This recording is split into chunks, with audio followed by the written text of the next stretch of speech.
Welcome back, everybody, to Donkey Kong 64. We're up to 11 hours and 6 minutes on our file, and this part is going to be a sort of filler part as we will take care of some odds and ends in the overworld and that one thing in Fungi Forest. So it's just, you know, we have some backtracking to do. But first, we're gonna see what Kate Lumsey's gonna do here now that we have boss key number 6. He is going to try and be a good fellow and be helpful and jump for joy, which usually unlocks stuff. But this time, not quite. We'll also need boss key number 7 in order to get into that place. But we'll worry about that later. So there is an orang stand sprint barrel with a switch on the other side of Kate Lumsey's cage, which opens up that golden banana that you then have 8 seconds to get to. Which, you know, you have the orang stand sprint. So, getting there in 8 seconds shouldn't be a problem.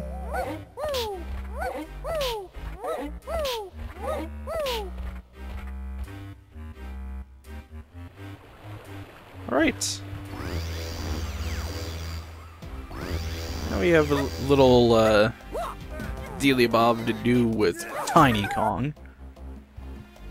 And we could, I guess, do this much later, but I figure I would get it out of the way now for reasons. What reasons? I'm not sure. But if we go to this little, the propellers of K-Rool's ship boat type thing, find a monkey port pad that will take us to the top of the thing, where you will find a banana fairy. Just kind of chilling here. And it's an overworld banana fairy, so it's annoyingly jittery. And like, I try to get a thing and it doesn't work. So, after a few attempts, which you could tell how many by the fact that, by my amount of film decrease, it took a few tries, but I did manage to get it. And with the tiny music pad here, not only is Squawk's going to just outright hand us a golden banana, but we get a hunky chunky barrel for Chunky Kong. In the place where we went over and got one of the banana fairies for the DK Isles. We're gonna fall all the way into the water, and then realize that we went the wrong goddamn way. Because I am so smart, SMRT.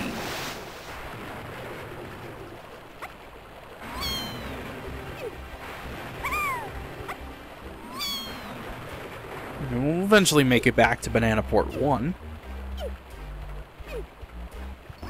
And since the hunky chunky barrel popped up, might as well tag in Chunky Kong here.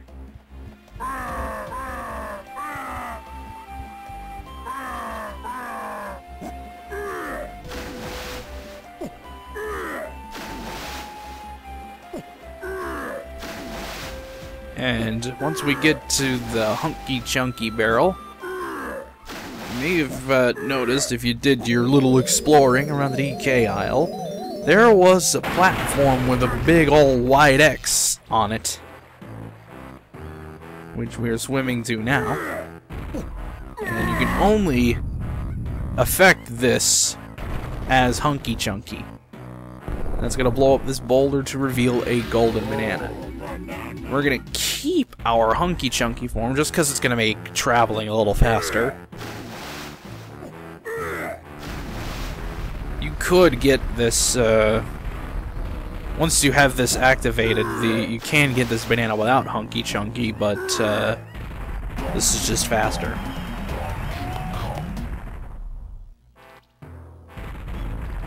And we're gonna keep this all the way to the cannon that takes you to the Fungi Forest entrance, which, as you'll see, is no Hunky Chunky zone.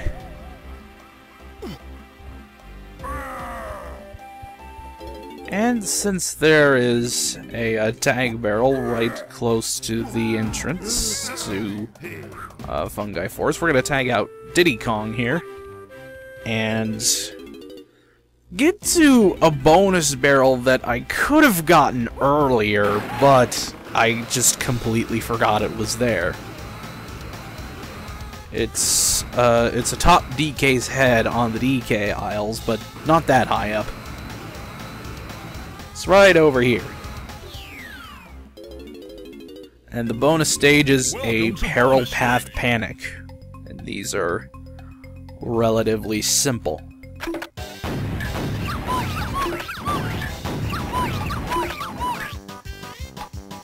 And I guess while I have some time here, let me just say that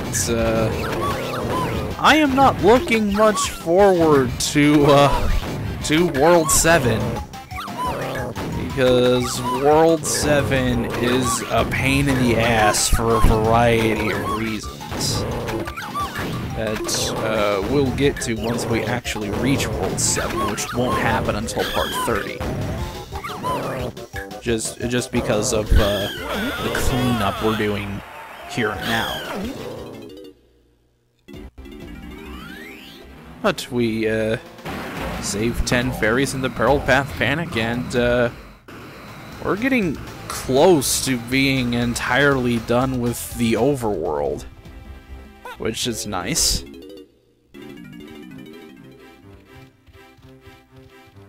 Now there's a Chunky pad over there. We'll tag Chunky Kong back in.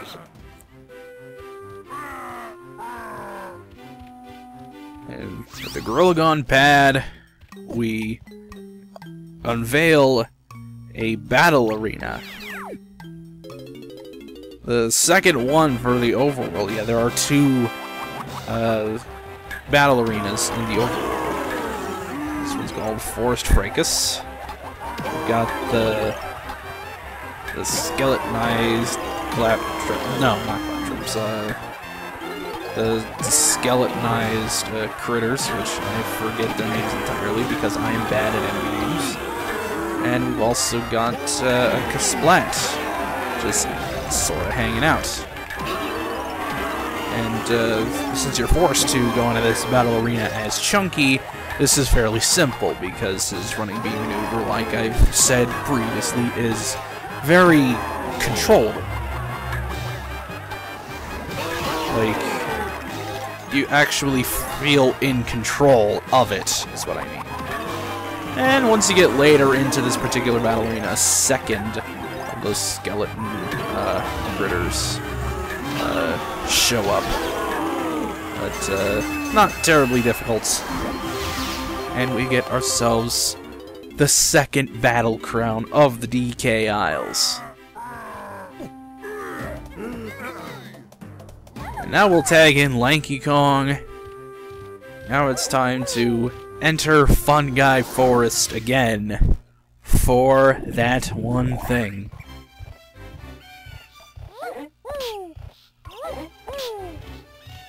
We're gonna head on over to Banana Port numero 4.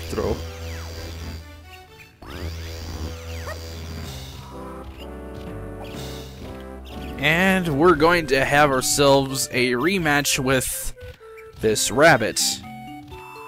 But before we do that, we're going to pick up our crystal coconuts, because we'll need them. You may recall, we did a race earlier in the playthrough with this rabbit, back in part 21. But our reward for it was 3 coins. It was not really all that great. And the race was not that difficult. The second race The game gives you an orangutan sprint barrel, and you're expected to use it to even have a chance in this race. This is why I said you need to move from World 6 to do this here in order to 100% complete Fungi Forest. And even then, it's not necessarily a guarantee that you will actually get the golden banana, because unless something very specific happens, unless your movement is completely flawless, you will fail this little challenge here. Now, you may have seen that that Kasplat that was in the tree tunnel, I like to call that part of the course. My movement in this particular... I have not learned the perfect way to do this particular race. And I did recently watch at least a bit of the current, at least I think it's the current world record 101% run for this game, which because this game is out on the Wii U's Virtual Console, has gotten down to a ridiculous time. I think it's 5:58 something. It was like under 6 hours is nuts for 101% in this game. But the live commentary for it basically said during this section that unless something very specific happens and or your movement is completely flawless, there's no chance of you getting a golden banana here.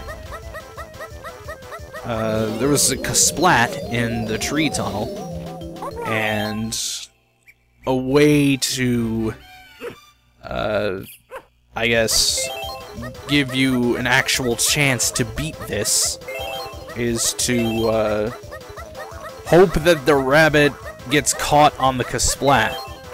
But sometimes the Kasplat will take enough damage from the rabbit, because the rabbit will damage enemies. Like, it will kill those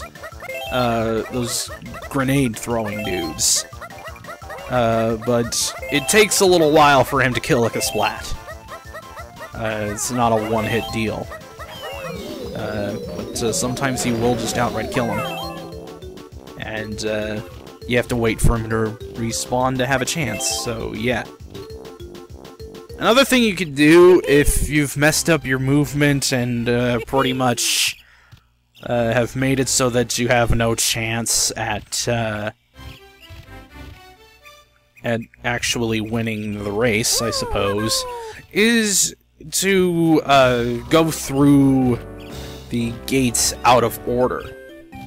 So just go through an incorrect gate, and that will immediately trigger a failure of the challenge.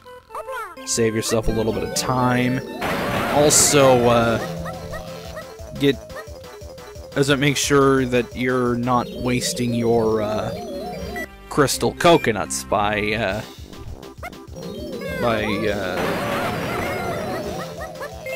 reverting back to your normal state.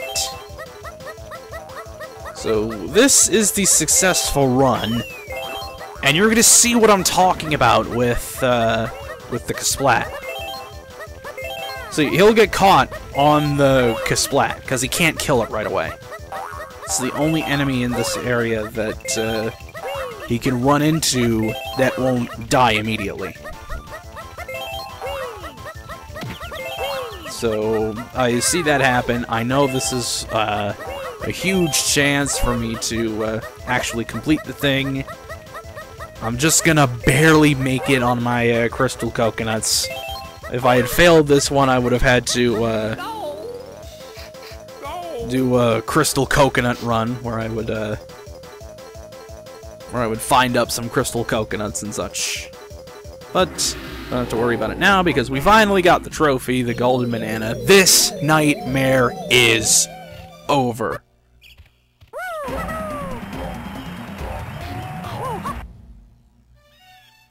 And now we take a look at our totals.